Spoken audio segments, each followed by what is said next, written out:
The country side, इसका part हम 2 देखेंगे। पार्ट 1 में हम लोग 3 जो सिस्टम्स है, किस तरीके से कंपनी को दीवानी राइट्स मिले। कंपनी है ईस्ट इंडिया कंपनी यानी कि अंग्रेज़, तो अंग्रेज़ों को किस तरीके से दीवानी राइट्स मतलब पैसा इकट्ठा करने के, कर वसूल करने के राइट्स मिल गए बंगाल में। फिर किस तरह से परमानेंट सेटलमेंट सिस्टम जो है कॉर्नवालिस लेकर के आया।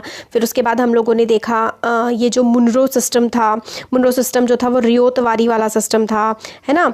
तो ये सब हम लोगों ने देखा था और हमने महलवारी सिस्टम भी देखा था। तो अब आगे हम इस वाली जो वीडियो है इसमें देखेंगे क्रॉप्स फॉर यूरोप। तो जो यूरोप है उसमें जो फसलें थी वो हमारे देश में उसके लिए उगाई जाती थी, कहाँ कहाँ कौन कौन सी उगाई जाती थी, ये सब हम देखेंगे। ब्रिटिश ऑल्सो रियलाइज, ब्रिटिश को ये रियलाइज़ हुआ कि जो गांव वाला इलाका है वो सिर्फ रेवेन्यू ही नहीं दे सकता है, बल्कि वो ऐसी फसलें भी उगा सकता है जो कि यूरोप के लिए काफ़ी ज़्यादा ज़रूरी होंगी। 18th सेंचुरी में कंपनी ने ट्राई किया अपना बेस्ट एक्सपैंड करने के लिए, फैलाने के लिए ओपियम एंड इंडिको। ओपियम होता है अफीम और इंडिको होती है नील, तो अफीम और नील की खेती इन्होंने करवानी शुरू करी इस सेंचुरी में। और उसके आगे 1 सेंचुरी और हाफ लगभग 150 साल तक ब्रिटिश ने परसुएट किया और फोर्स किया कल्टीवेटर्स को, मतलब इंडिया के किसानों को ये मतलब कल्टीवेट कर। इंडिया के किसान क्या क्या कल्टीवेट कर रहे थे? इंडिया के किसान तो जो बंगाल का इलाका था वहाँ पर जूट की खेती होती थी, असम में टी की खेती होती थी, और उत्तर प्रदेश में जो है वो गन्ना उगाया जाता था, पंजाब में गेहूँ उगाया जाता था, और कॉटन जो है कपास महाराष्ट्र में उगाया जाता था, और पंजाब में भी काफ़ी ज़्यादा कॉटन उगाया जाता था, और जो चावल है वो मद्रास में उगाया जाता था यानी कि तमिलनाडु वाले रीजन में। तो ये इंपॉर्टेंट है कि कौन कौन सी फसलें उगाई जाती थी, ठीक है। बट अब ब्रिटिश लोग जो हैं वो ये चाहते थे कि हमारे देश में नील की और अफीम की खेती होने लगे। तो काफ़ी सारे मेथड्स जो हैं, British used variety of methods to expand the cultivation of crops that they needed. तो उन्होंने काफ़ी सारे मेथड्स का इस्तेमाल किया ताकि वो वाली कल्टीवेशन करें क्रॉप्स को जो अंग्रेजों को ज़रूरत है जिन क्रॉप्स की। तो क्या है, डस कलर हैव अ हिस्ट्री? तो कलर जो है, जो रंग है, क्या उसकी भी कोई हिस्ट्री हो सकती है, कोई इतिहास हो सकता है? यहाँ पे देखिए आपको यहाँ पे कितना ब्राइट और कितना ब्यूटीफुल कलर दिख रहा है, ब्लू, है ना। कलमकारी प्रिंट है यहाँ पर, कलमकारी जो हाथ से कलम की हेल्प से करी जाती है। और मॉरिस कॉटन प्रिंट जो कि इंग्लैंड में, देखिए जो ब्लू कलर है ना ये नील से आता था। तो कलमकारी हमें दिख रही है, तो कलमकारी जो है कहाँ पर होती है? आंध्र प्रदेश। ये यूपीएससी में क्वेश्चन आया हुआ है कि कलमकारी पेंटिंग के बारे में पूछा गया था, तो आंध्र प्रदेश वाले इलाके में होती है। इसमें क्या होता है, इस तरीके के फूलों वगैरह के डिज़ाइंस बनाए जाते हैं, फ्लोरल पेंटिंग होती है। और ये ब्लू कलर की विलियम मॉरिस की पेंटिंग है, एक काफ़ी फेमस पोएट थे और आर्टिस्ट थे 19th सेंचुरी के। There is one thing common, इसमें जो एक चीज़ कॉमन है ना वो है रिच ब्लू कलर, काफ़ी गाढ़ा नीला रंग, जो कि जिसको कॉमनली इंडिगो बोला जाता था। अब ये कलर जो है किस तरीके से बनता था? द ब्लू कलर जो आप लोग देख रहे हैं इन प्रिंट्स में वो इंडिगो के प्लांट से आता था। ये ब्लू कलर का डाई टाइप का होता था जो कि इंडिया में इसकी खेती की जाती थी, और इंडिया ही दुनिया का सबसे बड़ा सप्लायर था इंडिगो का। इंडिगो में सबसे ज़्यादा मतलब इंडिया में ही इंडिगो उगाया जाता था सबसे ज़्यादा, और यहाँ से ही बाकी पूरी दुनिया में भेजा जाता था। इंडिगो के प्लांट्स जो हैं वो कौन से इलाके में होते हैं? ये इंपॉर्टेंट है कि ट्रॉपिकल रीजन्स में। ट्रॉपिकल इलाके वो इलाके होते हैं जहाँ पर पूरे साल ना गर्मी रहती है, मतलब ज़्यादातर महीनों में नमी रहती है हवा में और गर्म मौसम रहता है।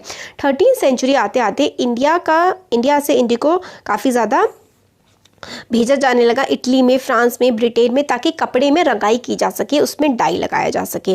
काफ़ी स्मॉल अमाउंट में इंडियंस इंडिगो, काफ़ी मतलब only small amount of Indian Indigo reach European market and it's price was very high. काफ़ी कम ही इंडिगो इंडिया से पहुंच पाता था यूरोप में, और उसकी कीमत बहुत ही ज़्यादा होती थी। मगर जो यूरोप के मैन्युफैक्चरर थे ना उनको बहुत ज़्यादा पसंद था ये ऑन अनदर प्लांट कॉल्ड वोड। बट क्या था कि पसंद तो इंडिया का था, मगर यूरोप में भी एक प्लांट होता था WOAD वोड के नाम से, वो भी वॉयलेट और ब्लू कलर देता था, बट उसका कलर ना फीका फीका होता था, तो वो इतना अच्छा नहीं लगता था। इंडिगो का कलर खूब शाइनी होता था, तो वो बड़ा ही खूबसूरत लगता था। तो जो वोड जो प्लांट है ये यूरोप में ही होता था, तो इससे डाई कर लिया करते थे। बट बीइंग अ प्लांट, ये टेम्परेट जोन का प्लांट था, तो ईजिली, टेम्परेट जोन मतलब ठंडे इलाके का प्लांट था, तो ईजिली वहाँ पर अवेलेबल हो जाता था। तो इसलिए ये जो इंडिया से इंडिगो आ रहा था ना, तो वहाँ के जो प्लांटर्स थे, जो लोग वो उगाते थे, जो किसान, उन्होंने कहा कि भाई इंडिया से इंडिगो नहीं आना चाहिए। तो गवर्नमेंट को परसुएट भी कर लिया था कि जो इंडिया से नील इंडिगो आ रहा है ना, उस पर बैन लगा दिया जाए। तो किसने करा ये यूरोप के किसानों ने अपनी गवर्नमेंट पर क्या करा। अलग अलग देश हैं, यूरोप में बहुत सारे देश हैं, तो लगभग हर देश के किसानों ने अपनी गवर्नमेंट पर ये जोर दिया कि भाई इसकी खेती, जो मतलब हम वोएड की खेती कर रहे हैं, वोएड बिकना चाहिए, इंडिगो जो इंडिया से आ रहा है आप उस पर बैन लगा दो। बट क्या हुआ कि क्लोथ ड्रायर्स जो थे ना, जो कपड़े की रंगाई करते थे, उनको इंडिगो काफ़ी पसंद था। इंडिगो का कलर बहुत अच्छा होता था और वोएड का कलर काफ़ी हल्का ढीला ढीला सा होता था। 17वीं सेंचुरी के टाइम पे जो क्लोथ था ना यूरोप का, उसने क्लोथ प्रोड्यूसर्स ने परसुएट कर लिया गवर्नमेंट को कि भाई इंडिगो के बैन को हटा दिया जाए, और इसलिए काफ़ी ज़्यादा फिर इंडिगो इम्पोर्ट किया जाने लगा। मतलब क्या हुआ ना कि इंडिगो का कलर बहुत अच्छा था, तो जो कलर बनाने रंगाई करने वाले लोग थे, उन्होंने कहा कि भाई इंडिया से मंगाओ इंडिगो, और हमें मतलब कपड़े, वो उनकी डिमांड बहुत ज़्यादा है। तो फ्रांस ने भी क्या करा, स्टार्ट कर दिया अपने Saint Domingo island, Caribbean islands, मतलब फ्रांस ने ना आइलैंड्स पे कब्जा करा हुआ था। कैरेबियन, सेंट डोमिंगो, ये आइलैंड्स जो है ना, जैसे कि ये अमेरिका है, अमेरिका के पास छोटे छोटे से आइलैंड है। जैसे आप जहाँ पर वेस्ट इंडीज़ है, जो क्रिकेट का मैच होता है ना, कैरेबियन आइलैंड्स में ही पड़ता है वेस्ट इंडीज़। तो और पोर्टुगीज़, ब्राज़ील वगैरह, जमाइका वगैरह, ठीक है, और वेनेजुएला, यहाँ पर जो है इंडिगो की खेती करवाई जाने लगी थी। Indigo plantation also come up in many parts of northern America. Northern America में ये प्लांटेशन कराई जाने लगी। प्लांटेशन का मतलब होता है एक बहुत ही बड़ा सा लैंड है, और पूरे के पूरे लैंड पर ना एक ही टाइप की फसल उगाई जा रही है। खूब सारे लोग उस पर काम कर रहे हैं, जैसे कि coffee, sugar, T, tobacco, cotton, इनके प्लांटेशंस होते हैं। अब 18वीं सेंचुरी आते आते ना इंडिगो की डिमांड बहुत ही ज़्यादा बढ़ गई थी। अब इंडिगो की डिमांड बढ़ गई तो उसकी फिर खेती करवाने के लिए भी अब सोचने लगे कि अंग्रेज सोचने लगे इंडिया में खूब ज़्यादा खेती करवाई जाए ताकि इससे मुनाफा कमाया जा सके। अब इस बीच में ही क्या हुआ, डिमांड तो बहुत ज़्यादा बढ़ गई।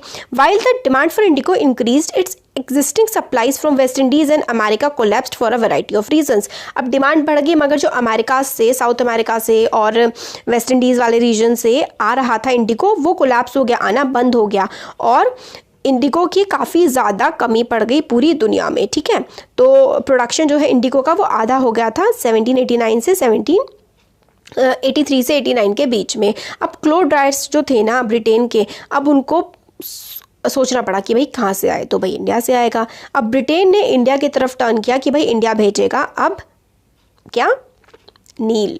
ठीक है, राइजिंग डिमांड काफ़ी ज़्यादा बढ़ रही थी इंडिगो की, तो कंपनी ने सोचा कि इंडिया में जो कल्टीवेशन है ना इंडिगो का, उसको काफ़ी ज़्यादा बढ़ाया जाना चाहिए। लास्ट डिकेड जो थे 18वीं सेंचुरी के, इंडिगो का कल्टीवेशन बंगाल में काफ़ी ज़्यादा फैल गया, और बंगाल का इंडिगो पूरी दुनिया पे डोमिनेट करने लगा था। 1788 आते आते 30% जो था इंडिगो, जो कि Britain imported into Britain was from India. 30% जो इंडिगो ब्रिटेन में जा रहा था वो इंडिया से ही आता था, और ये प्रपोर्शन 1810 आते आते 95% इंडिगो इंडिया से ही भेजा जा रहा था यूरोप में।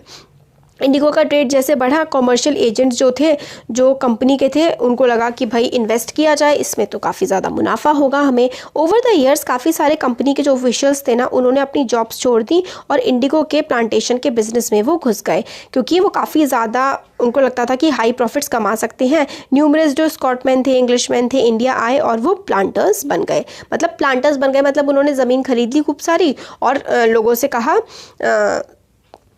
किसानों से, कि भाई तुम इस पे Indigo उगाओ। Those who had no money to produce indigo could get loans from the company। अब जिनके पास इंडिगो उगाने के पैसे नहीं होते थे, जिन किसानों के पास, वो लोन ले सकते थे कंपनी से और बैंक से जब उनको ज़रूरत होती थी। तो इस तरीके से जो है इंडिगो काफ़ी ज़्यादा इंडिया में उगने लगा। अब क्या हुआ था ना कि बाकी जगह बंद क्यों हो गया था। 18वीं सेंचुरी में जो फ्रेंच प्लांटर्स थे ना, इंडिगो और शुगर जो कि उगाया करते थे फ्रेंच की कॉलोनी में, सेंट डोमिंगो में, कैरेबियन आइलैंड में, तो देखिए ना फ्रांस ने ना स्लेवरी को बैन कर दिया था, स्लेवरी बंद कर दी थी फ्रांस ने। तो अफ्रीकन स्लेव्स जो कि प्लांटेशंस में वर्क करते थे, उन्होंने रिबेलियन कर दिया, क्योंकि उनको काफ़ी ज़्यादा बुरी कंडीशंस का सामना करना पड़ता था। उन्होंने अपने जो रिच प्लांटर्स थे ना, उनको मार दिया था, इसलिए फ्रांस ने जो है क्या कहते हैं इसको, स्लेवरी ना, इसको बंद कर दिया था। इसकी वजह से प्लांटेशंस में अब इंडिगो नहीं उग पा रहा था, तो सारा इंडिगो इंडिया से ही जा रहा था। अब इंडिगो कल्टीवेट कैसे होता है, उगता कैसे है। तो मेन सिस्टम जो है इंडिगो कल्टीवेशन का वो था निज और रियोती। इस सिस्टम में जो निज कल्टीवेशन होता था ना, इसमें planter produced Indigo in lands that he directly controlled. तो प्लांटर्स मतलब अपना लैंड खरीद लेते थे और खेती उस पर करवाते थे। तो ये होता था निज की उसका अपना है, और या तो वो मतलब खरीद लेते थे या फिर खरीद ही लेते थे पहले तो, या तो ज़मीन या फिर वो किराए पे ज़मीन ले लेते थे, ठीक है, ज़मींदार से, और डायरेक्टली उस पर उगवाते थे। ये तो था निज।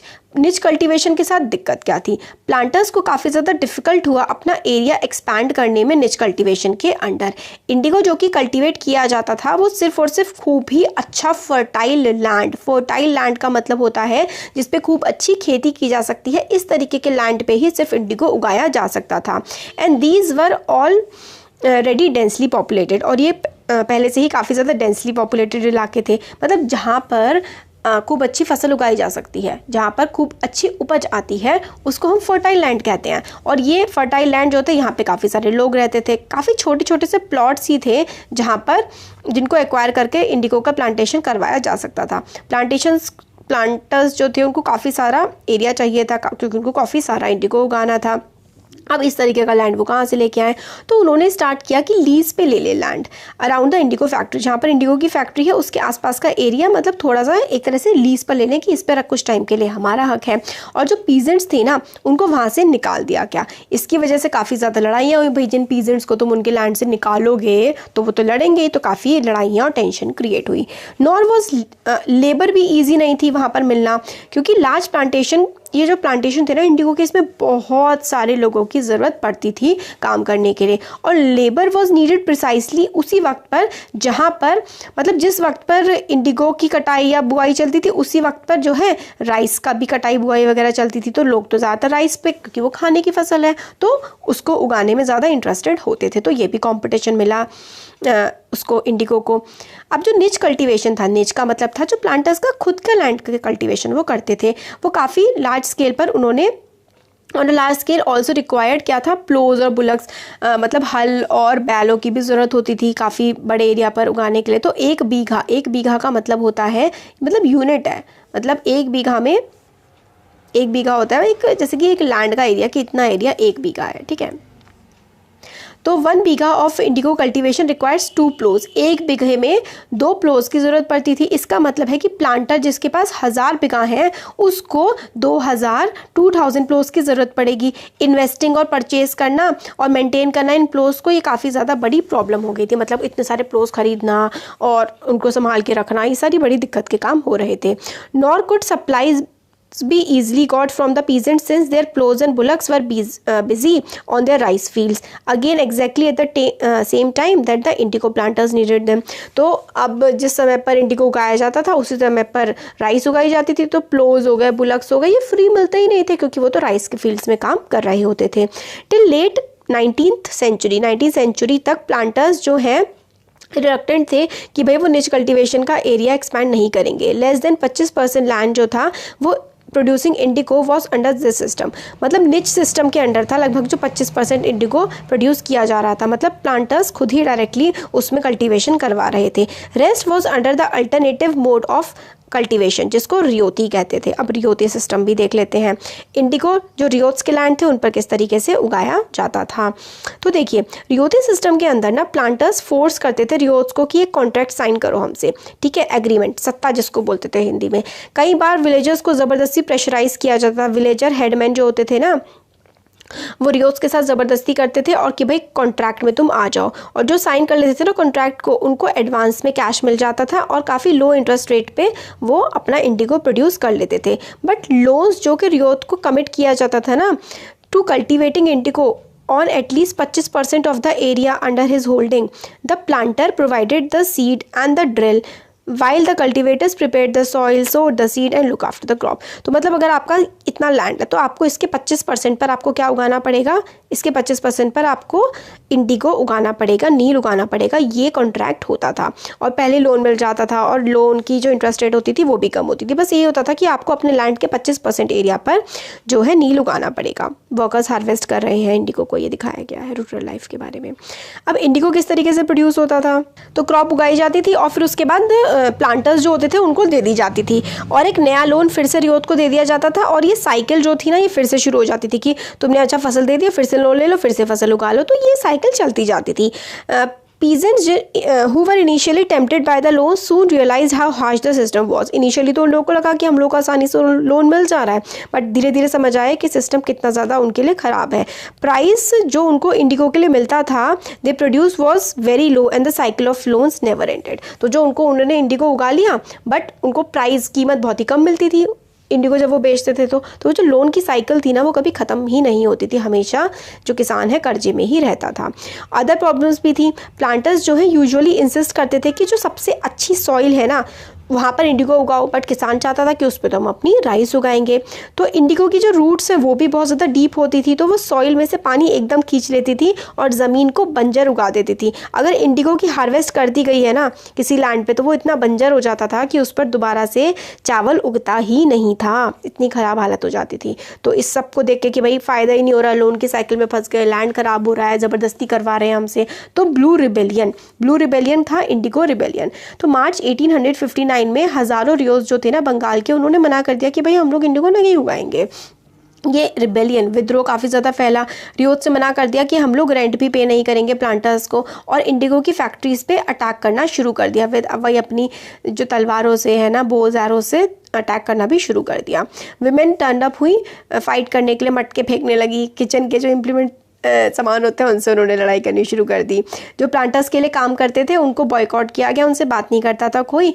And gomasthas agents of planters who came to collect rent were beaten up, और जो लोग एजेंट होते थे ना प्लांटर्स के जो पैसे लेने आते थे उनको खूब पीटा जाता था।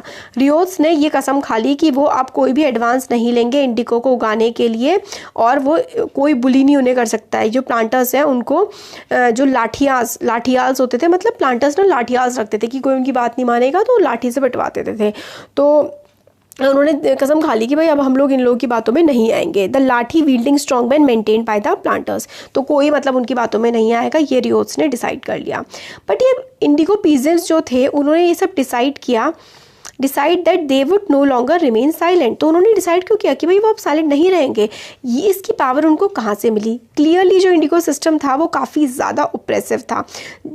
But those who are oppressed do not always rise up to rebellion, they do so only at times. But हमेशा जिनके साथ ओप्रेशन होता है वो रिबेलियन में विद्रोह तो नहीं करना शुरू करते, वो तो सिर्फ कभी कभी करते हैं। 1859 में जो इंडिगो रियोज थे felt that they had the support of local zamindars. 1859 तक आते आते जो इंडिगो रियोज थे उनको ये समझ में आ गया कि जो लोकल जमींदार्स हैं वो हमारे साथ हैं। विलेज के हेडमैन भी जो है, and village headman in their rebellion against the planters, जमींदार विलेज हेडमैन ये सब साथ थे रियोज के प्लांटर्स के अगेंस्ट। काफ़ी सारे जो विलेजेस थे उनके जो हेडमैन थे ना उनको फोर्स किया गया था इंडिगो के कॉन्ट्रैक्ट साइन करने के लिए। ये कहा पीजेंट से कि भाई तुम लोग फॉट करो, और ये लाठियाज जो है ना लाठी बाज तुम पे पिटाई करते हैं इनसे भी तुम लड़ाई करो। अदर प्लेसेस पे ज़मींदार जो है गांव-गांव जाते थे और arguing the ryots to resist the planters, मतलब कहते थे रियोज से कि भाई तुम इनकी बात मत मानो। मतलब इसमें ना जो विलेज के हेडमैन थे, विलेज के सबसे इंपॉर्टेंट इंसान थे, ज़मींदार थे, उन सब ने किसानों का साथ दिया था। ज़मींदार काफ़ी ज़्यादा नाखुश थे जो प्लांटर्स की इतनी ज़्यादा पावर बढ़ गई है, और एंग्री थे क्योंकि प्लांटर्स ज़बरदस्ती उनसे मतलब लैंड ज़बरदस्ती छीन लिया करते थे काफ़ी लंबी लंबी लीज पर, क्योंकि ज़मींदारों से लैंड छीन रहा था तो उनको भी दिक्कत हो रही थी। इंडिगो प्लांटर्स ने इमेजिन किया था, also imagine that British government would support them in their struggle against the planters.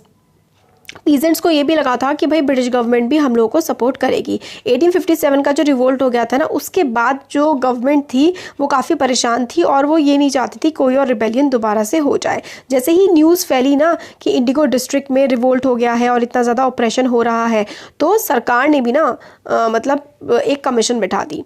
ठीक है, तो सरकार ने क्या किया, इंडिगो डिस्ट्रिक्ट में the lieutenant governor tour the region, जो लेफ्टिनेंट गवर्नर थे उन्होंने रीजन का टूर किया विंटर ऑफ 1859 में। रियोज ने इस टूर को देखा कि साइन गवर्नमेंट है, सिंपैथी दिखा रही है हमारे साथ कि हमारे साथ गलत हो रहा है।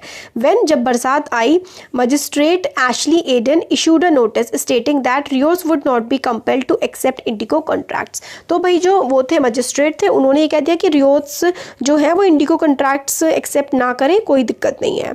और वर्ड वेंट अराउंड दैट, और ऐसी बात फैल गई कि क्वीन विक्टोरिया ने डिक्लेयर कर दिया है कि इंडिगो को उगाने की कोई ज़रूरत नहीं है।